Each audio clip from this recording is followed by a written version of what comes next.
जरूरी सूचना है आप सभी स्टूडेंट्स के लिए। स्टडी फॉर सिविल सर्विसेज का Android app Google play store में आ चुका है, उसको प्लीज तुरंत इंस्टॉल कर लीजिए। और अगर आप स्टडी फॉर सिविल सर्विसेज के सिर्फ ऐप से कोई भी कोर्स, कोई भी पीडीएफ परचेस करते हैं तो उसमें अप्लाई कूपन, अगर आप ज्ञान सर जो है आप उसमें अप्लाई करते हैं, ये कूपन कोड है, तो उसमें 20% फीस तुरंत माफ हो जाएगी। मतलब 20% डिस्काउंट तुरंत उसमें लग जाएगा। ज्ञान सर लिखना है, नॉर्मली ज्ञान सर, स्मॉल लेटर में है सब कुछ, कोई स्पेस नहीं, कोई कॉलम नहीं, सिर्फ ज्ञान सर, GYANSIR। इस तरह से अगर कूपन कोड लगाते हैं आप ऐप में बाई करने से पहले, जो अप्लाई कूपन वाले में आता है, तो 20% का डिस्काउंट तुरंत मिलेगा। वीडियो देखिए। नमस्कार दोस्तों, एक बार फिर से आपका स्वागत है यूपीपीएससी बेस्ट ऑनलाइन कोचिंग के इस यूट्यूब चैनल पर। फ्रेंड्स, आज की इस वीडियो में हम लोग जीएस के टॉप 1500 क्वेश्चन के डे 4 का डिस्कशन करेंगे। इससे पहले की क्लास में हम लोगों ने डे 3 तक का डिस्कशन कर रखा है। अगर आपने नहीं देखा है तो आप प्लेलिस्ट में जाकर जरूर देखिएगा। दोस्तों, यह क्लास यूपीपीएससी प्री 2024, इसके अतिरिक्त आरओ रे एग्जाम, साथ ही साथ जितने प्रकार के वनडे एग्जाम या स्टेट पीसीएस एग्जाम होते हैं, सबके लिए समान रूप से उपयोगी होने वाली है। तो चलिए दोस्तों, बढ़ते हैं आगे। देखिए, यहाँ पर दिया है प्रश्न संख्या 46। तो प्रश्न संख्या 46 में क्या दिया गया, देखिए, निम्नलिखित में से किसने भारत के आपातकालीन प्रावधान को संविधान की प्राणवायु बताया। सेम यही डेटा यहाँ पर इंग्लिश में दिया है। Who among the following has described the emergency provisions of India as the life breath of the constitution. तो देखिए, यहाँ पर जो प्रश्न है बाईलैंग्वेज है, मतलब दोनों भाषा में दिए गए, हिंदी और इंग्लिश। जिस भाषा में आप अच्छे से समझ पाते हैं उस भाषा के साथ आप प्रश्नों को देखिएगा। तो देखिए, यहाँ पर दिया टीटी कृष्णामाचारी, दूसरा विकल्प दिया हृदयनाथ कुंजरू, और तीसरा विकल्प दिया है सर अल्लादी कृष्णा स्वामी अय्यर, और चौथा है महावीर त्यागी। तो इसमें देखिए किन लोगों ने आपातकालीन प्रावधान को क्या नाम दिया था, इसकी बात हम लोग करते हैं। तो टीटी कृष्णामाचारी ने आपातकालीन प्रावधान को संवैधानिक तानाशाही नाम दिया था, संवैधानिक तानाशाही। तो इसमें याद रखिएगा, इन्होंने नाम दिया था संवैधानिक तानाशाही। हृदयनाथ कंजरू की बात करूंगी तो इन्होंने दिया था राज्यों की वित्तीय स्वायत्तता पर खतरा। तो इन्होंने क्या कहा था, जो आपातकालीन प्रावधान है ये राज्यों की वित्तीय स्वायत्तता पर खतरा बताया था। इसके बाद देखिएगा, बात करेंगे सर अल्लादी कृष्णा स्वामी अय्यर। इन्होंने कहा था कि यह संविधान की प्राणवायु है। तो इस प्रश्न का सही उत्तर बन जाएगा विकल्प सी। और महावीर स्वामी ने क्या नाम दिया था, तो महावीर स्वामी ने सुरक्षा वाल्व से इसकी तुलना की थी। तो यहां पर इसका सही उत्तर हो जाएगा विकल्प सी। चलिए दोस्तों, आते हैं अगले प्रश्न पर, प्रश्न संख्या 47। देखिए 47 में यहाँ पर क्या दिया गया, अगर प्रश्न की बात करेंगे तो भारतीय संविधान के अंतर्गत भारतीय संघ के राज्यों को 4 भागों में वर्गीकृत किया गया था। निम्नलिखित में से कौन सा भाग, निम्नलिखित में से किस भाग के अंतर्गत केवल एक केंद्र शासित प्रदेश को शामिल किया गया था। तो देखिए, यहाँ पर क्या बताया जा रहा है कि जो भारत का संविधान है इसके अंतर्गत भारत को, मतलब जो भारत संघ कहा गया था, इसे 4 भागों में विभाजित किया गया था। तो किस भाग के अंतर्गत केवल एक केंद्र शासित प्रदेश को शामिल किया गया था। तो चलिए हम लोग इसमें देखते हैं भाग क ख ग घ कौन सा सही विकल्प होगा। तो देखिए, अगर भाग क की बात करेंगे तो भाग क में उन राज्यों को रखा गया था जो ब्रिटिश भारत में गवर्नर शासन के अधीन हुआ करते थे। तो यहाँ पर ये गवर्नर शासन के अधीन हुआ करते थे। दूसरे की बात करेंगे भाग ख में, यहाँ पर 9 राज्य रखे गए थे जहां विधानमंडल के साथ साथ शाही शासन भी होता था। भाग ख में 9 राज्य रखे गए थे, यहाँ पर विधानमंडल भी था और साथ साथ शाही शासन भी चल रहा था। भाग ग की अगर बात करेंगे तो वे राज्य रखे गए थे जहां ब्रिटिश भारत के मुख्य आयुक्त शासन किया करते थे। ग में ये हो जाएगा। अब घ में देखिए अंडमान निकोबार द्वीप समूह को रखा गया था। तो इसका सही उत्तर हो जाएगा विकल्प डी।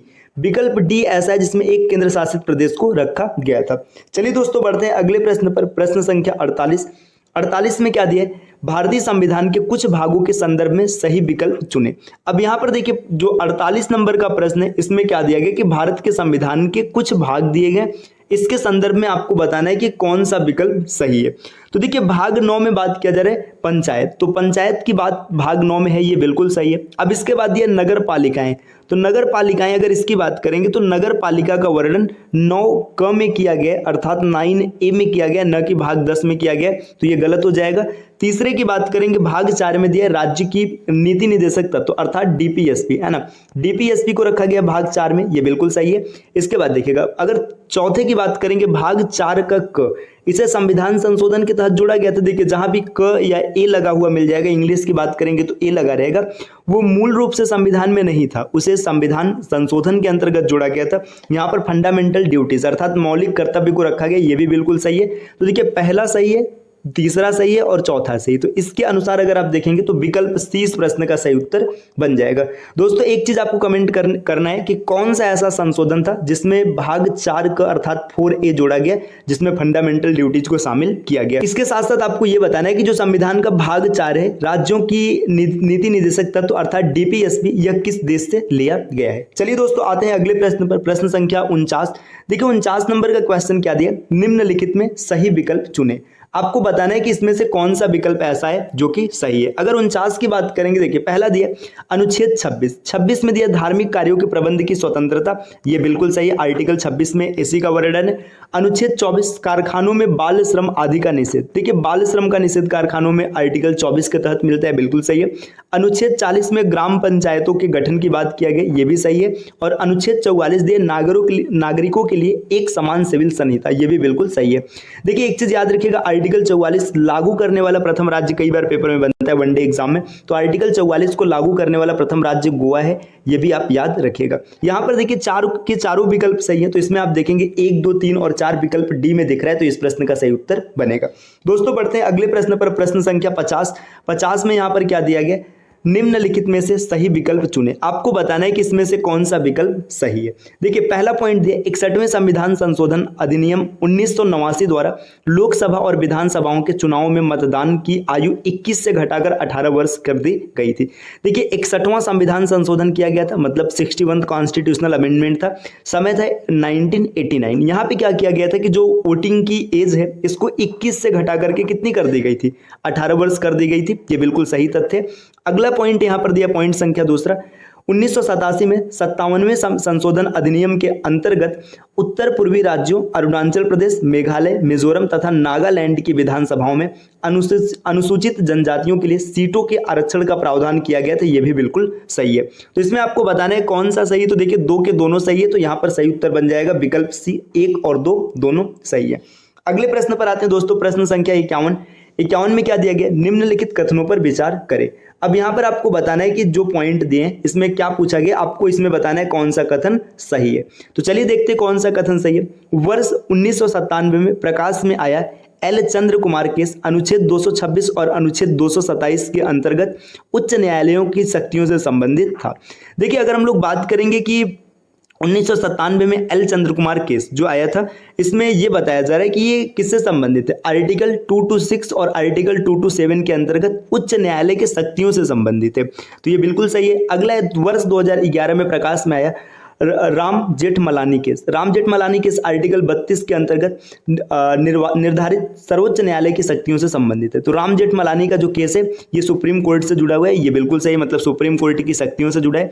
आगे है वर्ष 1995 में प्रकाश में आए LIC ऑफ इंडिया केस में सर्वोच्च न्यायालय ने एक बार फिर कहा है कि प्रस्तावना भारतीय संविधान का अभिन्न अंग है। देखिए LIC ऑफ इंडिया का जो केस बना इसमें कहा गया कि जो प्रस्तावना है ये भारतीय संविधान का एक अभिन्न अंग है, तो ये भी बिल्कुल सही है। तो यहाँ पर देखिए पहला, दूसरा और तीसरा 3 के तीनों सही है, तो जो सही उत्तर बनेगा यहाँ पर सही उत्तर हो जाएगा विकल्प सी। दोस्तों यहाँ पर देखिए हम लोग सिर्फ अभी प्रश्नों को हल कर रहे हैं, ये केस क्या था, इसमें क्या फैसला आया या किस कारण ये केस किया गया था, इन सब के बारे में विस्तार से चर्चा हम लोग किसी अलग क्लास में कर लेंगे। चलिए फ्रेंड्स आते हैं अगले प्रश्न पर, प्रश्न संख्या 52 में यहाँ पर क्या दिया गया, फजल अली आयोग के संबंध में सही विकल्प का चयन करें। अब आपको ये बताना है कि जो फजल अली आयोग बना था इसमें सही विकल्प क्या है, इसकी बात करना है यहाँ पर। तो चलिए हम लोग देखते हैं प्रश्न संख्या 52 का सही उत्तर क्या बनेगा। देखिए अब हम लोग देखते हैं यहाँ पर पहला पॉइंट दिया, दिसंबर 1953 में एक 3 सदस्यीय राज्य पुनर्गठन आयोग फजल अली आयोग का गठन किया गया था। देखिए जो फजल अली आयोग है ये राज्य पुनर्गठन आयोग है, ये बिल्कुल सही है, और इसका गठन भी 1953 में किया गया था, तो पहला पॉइंट यहाँ पर सही हो जाएगा।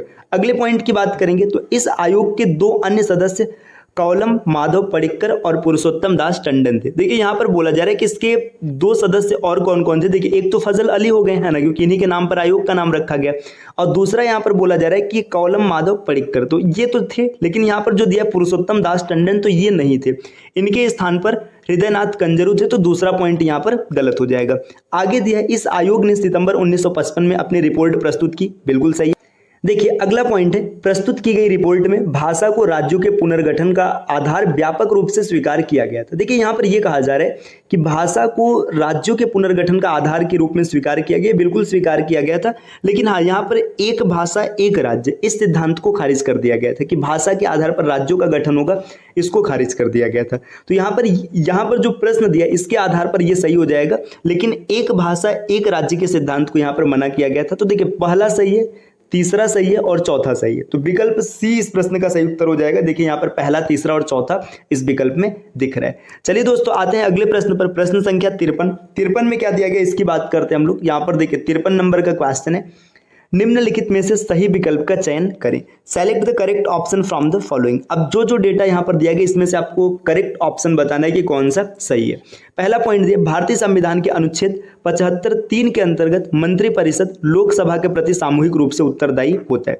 तो देखिए जो मंत्रिपरिषद है ये लोकसभा के प्रति सामूहिक रूप से उत्तरदायी होता है, ये बिल्कुल सही है और इसका वर्णन अनुच्छेद 75(3) के अंतर्गत किया गया है, ये भी सही हो जाएगा। अगला पॉइंट है, मंत्रिपरिषद का अस्तित्व तभी तक होता है जब तक उसे सदन में बहुमत प्राप्त होता है। तो ये भी सही है, अगर मंत्रिपरिषद को सदन में बहुमत प्राप्त है तभी तक उसका अस्तित्व है, वरना इसका अस्तित्व समाप्त हो जाएगा। लोकसभा अविश्वास प्रस्ताव पारित करके मंत्रिमंडल को हटा सकती है। देखिए यहाँ पर यह दिया है कि जो लोकसभा ये अविश्वास प्रस्ताव पारित करेगी और मंत्रिमंडल को हटा सकती है, तो बिल्कुल सही है। आगे है, अविश्वास प्रस्ताव पारित करने के लिए 60 सदस्यों की सहमति अनिवार्य होती है। देखिए यहाँ पे 60 सदस्यों की सहमति अनिवार्य नहीं होती, ये गलत दिया है। यहाँ पर 50 सदस्यों की सहमति अनिवार्य होगी। तो ये यहाँ पर जो प्रश्न विकल्प चौथा है ये गलत हो जाएगा। पहला, दूसरा और तीसरा सही है। तो अगर हम लोग देखेंगे पहला, दूसरा और तीसरा विकल्प बी में मिल रहा है, तो विकल्प बी इस प्रश्न का उत्तर बनेगा। दोस्तों बढ़ते हैं अगले प्रश्न पर, प्रश्न संख्या 54 में क्या दिया, निम्नलिखित में से सही विकल्प चुने। अब आपको यह बताना है कि इसमें कौन सा विकल्प सही होगा। तो चलिए हम लोग देखते हैं इसमें कौन सा विकल्प सही है। देखिए पहला पॉइंट दिए, केंद्र शासित प्रदेशों का प्रशासन राष्ट्रपति द्वारा उस सीमा तक कार्य करके किया जाता है जैसा वह उचित समझता है अपने द्वारा नियुक्त प्रशासक के माध्यम से। देखिए यहाँ पे ये बताया जा रहा है कि जो केंद्र शासित प्रदेश है अर्थात जो यूटी है उसका प्रशासन राष्ट्रपति के द्वारा उस सीमा तक किया जाता है जैसा कि वह उचित समझता है और अपने द्वारा एक प्रशासक को नियुक्त करता है। तो यहाँ पर पहला पॉइंट बिल्कुल सही है ना, जितने भी यूटीज है वहां पे राष्ट्रपति क्या करता है, एक प्रशासक को नियुक्त करता है। अगला पॉइंट यहाँ पर दिया है, केंद्र शासित प्रदेशों का नियंत्रण और प्रशासन सीधे केंद्र सरकार के द्वारा किया जाता है। तो देखिए जितने भी केंद्र शासित प्रदेश अर्थात यूटी हैं उनका जो नियंत्रण और प्रशासन है केंद्र सरकार के द्वारा होता है, ये भी बिल्कुल सही है। अब आगे देखिए अगले पॉइंट की बात करेंगे, अंडमान और निकोबार द्वीप समूह, दिल्ली, पंजाब और पुडुचेरी के प्रशासकों को उपराज्यपाल के रूप में नामित किया गया। देखिए यहाँ पर यह बोला जा रहा है कि अंडमान और निकोबार द्वीप समूह, दिल्ली, पंजाब और पुडुचेरी के प्रशासकों को उपराज्यपाल के रूप में नामित किया गया है। ठीक, तो यहाँ पर देखिए अगर हम लोग इसमें देखेंगे तो ये विकल्प जो है ना यहाँ पर इसमें थोड़ी सी त्रुटि दिख रही है, तो ये अब यहाँ पर उत्तर में नहीं जाएगा। अगर अगले की बात करेंगे तो अगला पॉइंट क्या दिया है, संसद को केंद्र शासित प्रदेशों में 3 सूचियों, संघ सूची, राज्य सूची और समवर्ती सूची के विषयों पर विधि बनाने का अधिकार होता है। तो देखिए यहाँ पर केंद्र शासित प्रदेशों में 3 सूची, अब 3 सूची की बात क्या है, संघ सूची, राज्य सूची और समवर्ती सूची के विषय में विधि बनाने का अधिकार होता है, तो ये भी सही है। तो पहला, दूसरा और चौथा यहाँ पर सही हो जाएगा। तो इस हिसाब से अगर देखेंगे तो विकल्प ए इस प्रश्न का सही उत्तर बनेगा। चलिए फ्रेंड्स बढ़ते हैं अगले प्रश्न पर, प्रश्न संख्या 55 में क्या दिया, राज्य विधानमंडल में साधारण विधेयक के संबंध में सही विकल्प का चयन करें। अब यहाँ पर देखिए ये बताया जा रहा है कि राज्य विधानमंडल की बात किया जा रहा है ना, राज्य विधानमंडल में साधारण विधेयक की बात हो रही है, इसके संबंध में कौन सा विकल्प सही है ये आपको बताना है। तो देखिए देखते हैं इसमें, देखिए साधारण विधेयक की बात करेंगे है ना, वो भी राज्य विधानमंडल में। तो पहला पॉइंट है, इसे राज्य विधानमंडल के किसी भी सदन में पुनः स्थापित किया जा सकता है। तो देखिए इसे किसी भी सदन में पुनः स्थापित किया जा सकता है, बिल्कुल सही है।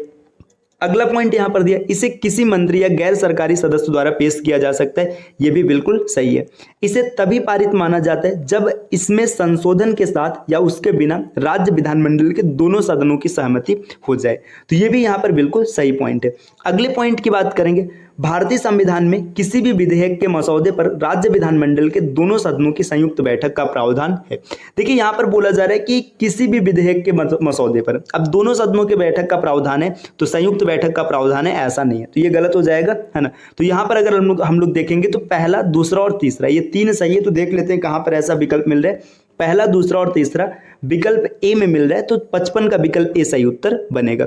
चलिए दोस्तों, आते हैं प्रश्न संख्या 56 पर। 56 में क्या दिया गया, निम्नलिखित में से कौन से निकाय गृह मंत्रालय के अंतर्गत कार्य करते हैं। अब आपको ये बताना है कि कौन सा ऐसा निकाय है जो गृह मंत्रालय के अंतर्गत कार्य करता है।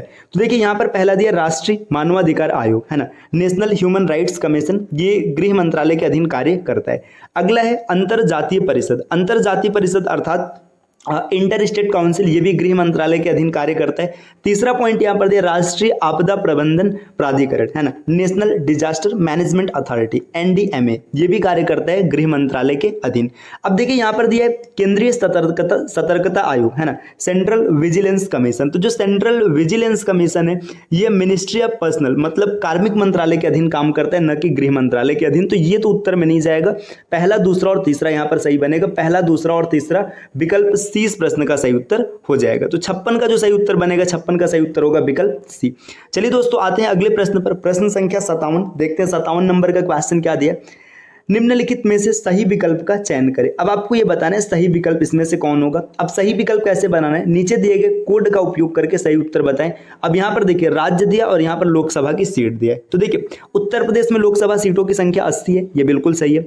मध्य प्रदेश में लोकसभा सीटों की संख्या 29 है, ये भी सही है। इसके बाद महाराष्ट्र की बात किया जाए, महाराष्ट्र में 48 लोकसभा की सीट है, राजस्थान में 25 लोकसभा सीटें, और बिहार में अगर लोकसभा सीटों की बात करेंगे यहाँ पर 42 दिया है, जबकि बिहार में लोकसभा सीटों की संख्या है 40, है ना। तो यहाँ पर देखिए पहला, दूसरा, तीसरा और चौथा सही दिया है, लेकिन यहाँ पर जो पांचवा है, पांचवा गलत दे दिया है। तो यहाँ पर पहला, दूसरा, तीसरा, चौथा विकल्प ए इस प्रश्न का सही उत्तर बन जाएगा। चलिए दोस्तों, बढ़ते हैं अगले प्रश्न पर। प्रश्न संख्या 58। 58 में क्या दिया, निम्नलिखित में से सही विकल्प चुने। आपको जो सही है उसे बताना है। संसद के किसी भी सदन का कोई सदस्य बिना अनुमति के अनुपस्थित रहने की अधिकतम अवधि 60 दिन है। मतलब देखिए संसद का कोई भी सदस्य, अब वो अगर यहाँ पर वो मतलब अनुमति नहीं लेता है तो 60 दिन तक अनुपस्थित रह सकते हैं, जिसके बाद उसकी सीट रिक्त घोषित की जा सकती है। तो बिल्कुल सही है, मतलब बिना अनुमति के 60 दिन से ज्यादा छुट्टी नहीं ले सकता है, मतलब अनुपस्थित नहीं रह सकते हैं। आगे, गिरफ्तार या हिरासत में लिए गए किसी भी व्यक्ति के अधिकतम किसी भी व्यक्ति को, अगला पॉइंट है गिरफ्तार या हिरासत में लिए गए किसी भी व्यक्ति को अधिकतम 48 घंटे के भीतर निकटतम मजिस्ट्रेट के सामने पेश किया जाना चाहिए। देखिए यहाँ पे 48 घंटे की बात हो रही है, जबकि आपको पता होगा, ये तो बहुत ही कॉमन सी बात है, सबको पता होता है कि 24 घंटे के समक्ष क्या होता है कि उसे मजिस्ट्रेट के सामने पेश करना होता है। इसमें यात्रा का समय नहीं जुड़ता है। यात्रा का समय कहने का मतलब, जैसे इमेजिन कीजिए एक आप यूपी के हैं, है ना, अब एक आदमी को अरेस्ट किया जाता है महाराष्ट्र से, है ना, अब महाराष्ट्र से अरेस्ट किया गया, अब वहां से इसको लेके चला गया, तो महाराष्ट्र से यूपी आने में कई घंटों का समय बर्बाद होगा। तो इसमें जो यात्रा का समय इसे नहीं जोड़ा जाएगा, इसमें सीधा सीधा सिर्फ वो समय जोड़ा जाएगा जो प्रत्यक्ष रूप से इसे हिरासत में रखा जाता है। तो ये 24 घंटा होगा, ये गलत है। यहाँ पर क्या हो जाएगा, ये पहला सही है, तो केवल एक यहाँ पर सही होगा, विकल्प ए इस प्रश्न का उत्तर बनेगा। आते हैं अगले प्रश्न पर। प्रश्न संख्या 59 में क्या दिया, निम्नलिखित में से सही विकल्प चुने। अब आपको सही विकल्प बताना है कि इसमें से कौन सा विकल्प सही है। तो चलिए देखते हैं। यहाँ पर पहला है संसद या राज्यसभा के 2 सत्रों के बीच अधिकतम अंतराल 6 महीने का होता है। ठीक, देखिए संसद या राज्यसभा की बात करेंगे, इसके जो 2 सेशंस होते हैं इनके बीच का जो मैक्सिमम गैप होता है 6 महीने होता है, बिल्कुल सही है। राष्ट्रपति की मृत्यु, त्यागपत्र, पद से हटाए जाने या किसी अन्य कारणों से हुई रिक्ति को भरने के लिए चुनाव कराने की अधिकतम अवधि 6 महीने, ये भी बिल्कुल सही है ना। मतलब राष्ट्रपति पद अगर किसी भी प्रकार से रिक्त हो जाता है तो उसे भरने के लिए अधिकतम 6 महीने का समय दिया जाता है। यदि संसद के दोनों सदन राष्ट्रपति शासन लगाने की उद्घोषणा को मंजूरी दे दे तो यह 6 महीने तक जारी रहता है, ये भी सही हो जाएगा। अब इसके बाद अगले पॉइंट को देखते हैं। राष्ट्रपति शासन को अधिकतम 2 साल तक बढ़ाया जा सकता है, लेकिन हर 6 महीने में इसकी मंजूरी अनिवार्य है। तो देखिए यहाँ पर देखेंगे, देखिए राष्ट्रपति शासन को अधिकतम 2 साल के लिए बढ़ाया जा सकता है, यहाँ पर कहा जा रहा है, जबकि आपको पता होगा कि राष्ट्रपति शासन को अधिकतम 3 साल तक बढ़ाया जा सकता है। हाँ, ये बात सही है कि हर 6 महीने के बाद इसकी मंजूरी अनिवार्य है। तो ये पॉइंट यहाँ पर गलत हो जाएगा, पहला, दूसरा और तीसरा सही है। तो अगर विकल्प की बात करेंगे तो इन दिए गए विकल्पों में से विकल्प बी इस प्रश्न का सही उत्तर बनेगा। चलिए दोस्तों, आते हैं अगले प्रश्न पर। प्रश्न संख्या 60 में यहाँ पर क्या दिया गया, निम्नलिखित में सही विकल्प चुने। अब आपको ये बताना है कि इसमें जो भी दिया गया इसमें से सही विकल्प कौन सा होगा। अब देखिए यहाँ पर पहला पॉइंट दिया, अनुच्छेद 24 के अंतर्गत किसी भी कारखाने में रोजगार के लिए न्यूनतम आयु सीमा 14 वर्ष तय की गई थी। देखिए यहाँ पर यह बताया गया कि जो अनुच्छेद 24 है इसमें क्या किया गया कि किसी भी कारखाने में अगर आपको कार्य करना है तो न्यूनतम आयु 14 वर्ष होनी चाहिए, ये बिल्कुल सही है। आगे फिर देखिए क्या है इसमें, अनुच्छेद 326 के अंतर्गत मतदाता के रूप में पंजीकरण के लिए न्यूनतम आयु 18 वर्ष निर्धारित की गई थी, ये भी बिल्कुल सही है। अनुच्छेद 21A के अंतर्गत 6 से 14 वर्ष के आयु के बीच शिक्षा को मौलिक अधिकार बना दिया गया, तो ये भी सही है। तो यहाँ पर पहला, दूसरा और तीसरा दोनों सही, तीनों सही हो जाएगा। विकल्प सी इस प्रश्न का सही उत्तर बनेगा। दोस्तों ये तो कल हम लोगों ने पॉलिटिकल लिस्टिंग वाले क्लास में भी पढ़ा था। वो लिस्टिंग वाली क्लास क्या है, अगर आप नहीं देखे हैं तो आप प्ले लिस्ट में जाकर जरूर देख लीजिएगा। पॉलिटी से रिलेटेड जितने भी इंपॉर्टेंट पॉइंट है हम लोग उसको लगातार आगे बढ़ा रहे हैं। तो ये आज के 15 क्वेश्चन रहे। क्लास आपको कैसी लगी आप कमेंट करके जरूर बताइएगा। इस प्रकार की क्लासेस आपको निरंतर मिलती रहेंगी।